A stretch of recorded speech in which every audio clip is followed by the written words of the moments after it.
పోలీసులు పెట్టి అప్రజాస్వామికంగా ప్రజాస్వామ్యాన్ని అపరాధం చేస్తూ ఓటు ఏదైతే అంబేద్కర్ కల్పించి ఆ రాజ్యాంగంలో ఓటు అనేది ప్రతి ఒక్కరి హక్కు అనే దాన్ని హక్కులు కావరాదు పోలీసులు పెట్టి వారికి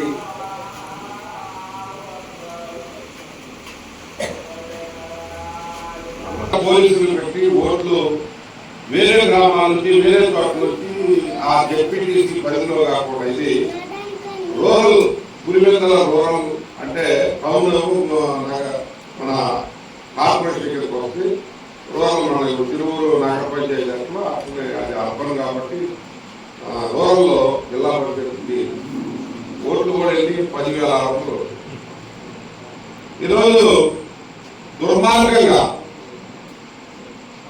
వాళ్ళు కావాలని పోలీసులు పెట్టి ఓట్లు ట్యాంపరింగ్ చేసి మామూలు కాదు చాలా దుర్మార్గంగా వ్యవహరిస్తూ ఒకళ్ళ ఓటు ఒకళ్ళు వేసి నా ఓటు నేను వేసుకుంటానని అడిగిన వాళ్ళని పోలీసులు పెట్టి లాఠీలు పెట్టి కొట్టించి ఒక డిఐజీ కోయా ప్రవీణ్ అని ఆయన డిఐజీని అక్కడ పెట్టి ప్రభుత్వం చాలా చిత్రాలు చూస్తా ఉన్నాం అక్కడ ఏం జరుగుతుంది ఈ రాష్ట్రంలో అనేది ఎవరికి అర్థం కాకుండా ఈ రాష్ట్రంలో ప్రజాస్వామ్యం లేదు ప్రజలు తమ ఓటు వినియోగించుకునే పరిస్థితి లేదు ఎందుకంటే పోయిన ఎన్నికల్లో అప్పుడు జరిగినటువంటి జిల్లా పరిషత్ ఎన్నికల్లో మా మండల పరిషత్ ఎన్నికల్లో చంద్రబాబు నాయుడు గారి నియోజకవర్గంలో 4 కూడా ఓడిపోయి వాళ్ళ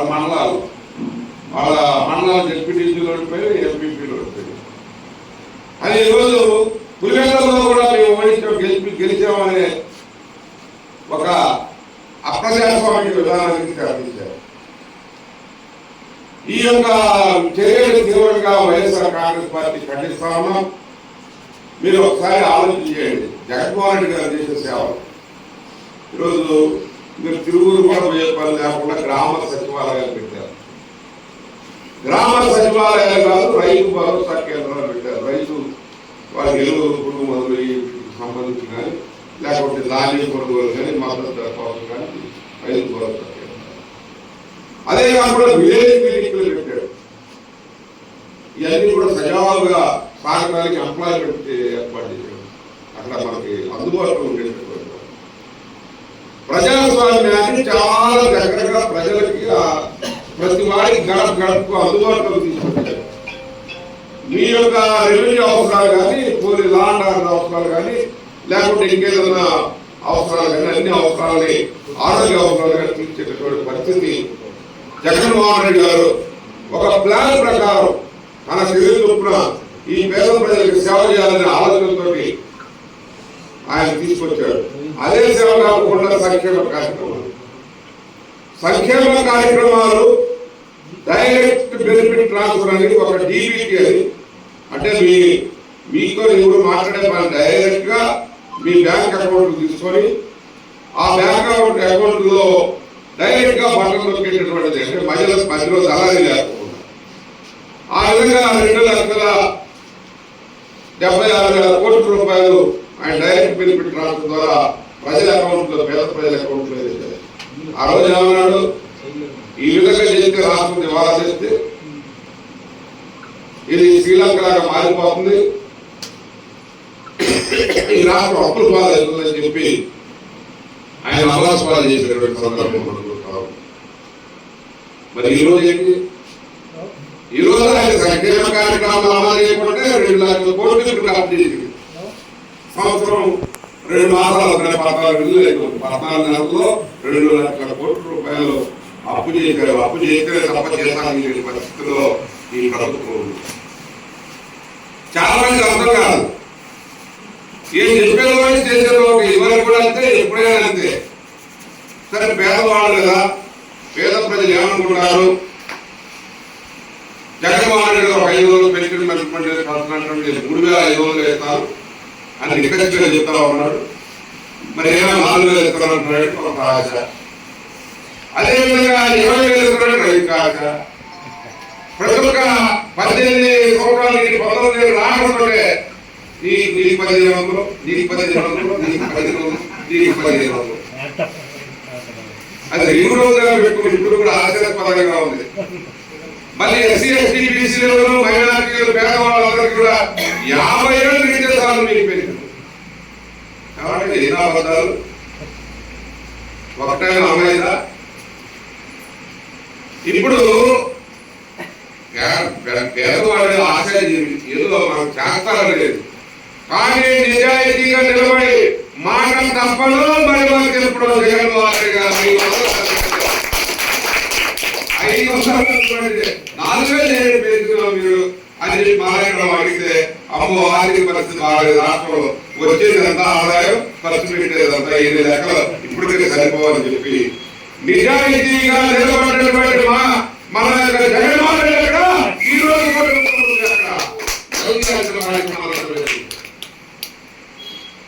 చెప్పిన మాట చెప్పుకోకుండా అన్ని అబద్ధాలే, ఒక్కటి కూడా నిజం లేదు. ఇప్పుడు అదే అంటున్నారు, ఆయనకి 5 పాటు తిరిగేవాళ్ళు మొత్తం కూడా.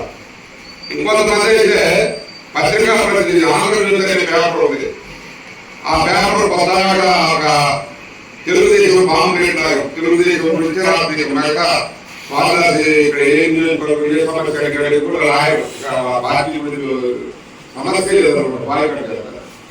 అలాంటి రాధాకృష్ణుడు దానికి అధిపతి రాధాకృష్ణమూర్తి, ఆయన రాధాకృష్ణ గారి వేలూరు రాధాకృష్ణ, ఆయన నాకు మంచి మిత్రుడు, స్నేహితుడు. ఆయన మరి ఆయన చాలా నిజాయితీగా చంద్రబాబు నాయుడు గారికి పీపోర్ పిచ్చి పెట్టింది. పీపోర్ అంటే ఇప్పుడు మన దగ్గర కూడా అడగాలి చాలా మంది, లేకపోతే చాలా మంది కూడా ఉంటారు, లేకపోతే వేరే దేశాలు సింగపూర్ కెనడా పనిచేస్తూ ఉంటారు, ఊళ్ళో ప్రాంతం ఎదురు ఉంటారు. మీరంతా దత్తత తీసుకోవాలంట, ఎవరు డబ్బులు దత్తత తీసుకొని బంగారు కుటుంబాలంట సర్వే చేయమంట, బంగారు కుటుంబాలు అందుకే పిచ్చి పెట్టింది, ఈ ఊరు పిచ్చి పెట్టింది అని చెప్పి ఆంధ్రజ్యోతి రాధాకృష్ణ ఆయన సలహాలు ఇచ్చేవాడు కూడా. ఇది అమలు కాదు, ఆచరణ కూడా సాధ్యం కాదు. అలాంటి పథకాలు తీసుకొచ్చి ప్రజలను మభ్య పెట్టాలని కోరుతున్నారు. ఏమి చెప్పింది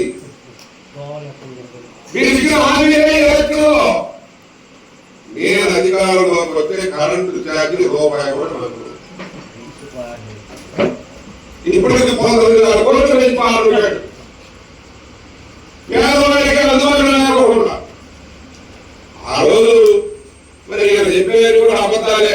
ఎందుకంటే ఆ గతంలో కూడా నేను ఆయనతో పాటు పనిచేశా. ఆయన చెప్పాడు, ఏం చెప్పాడు, రాజశేఖర రెడ్డి గారు నేను ఉచితంగా కరెంట్ ఇస్తానంటే రాజశేఖర రెడ్డి చెప్పిన అబద్ధం. ఉచితంగా కరెంట్ ఇస్తే తీగల మీద గుండారేసి కరెంట్ లైన్ మీద అని చెప్పాడు చంద్రబాబు నాయుడు గారు.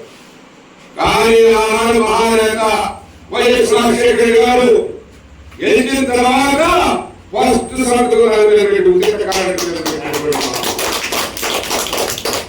అందులో చూస్తే చెప్పేదానికంటే చెప్పింది చేసినట్టు చేసినటువంటిది వైఎస్ఆర్ పార్టీ, వైఎస్ఆర్ కాంగ్రెస్ పార్టీ అని చెప్పి తెలియజేసుకుంటా ఉన్నా. నిజాయితీగా మాట్లాడండి, నీతిగా చెప్పండి. కానీ మీరు అన్ని అబద్ధాలే.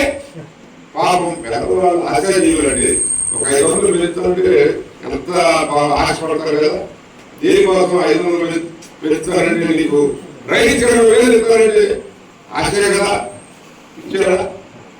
మన రైతు భరోసా చేశారు అంతా 5,000, 8,000, కొంతమంది ఒక 5,000 పడితే కొంతమంది 8,000 పడి అసలు రకరకాలుగా అనుకుంటున్నారు. నువ్వు చెప్పిన సంవత్సరానికి 20,000 అన్నావు, మళ్ళీ 2,000 ఇస్తారు. ఇవన్నీ కూడా దుర్మార్గంగా వాళ్ళు ఓట్లు గెలవడం కోసం చేశారు. ఈరోజు నేను అడుగుతా ఉన్నా,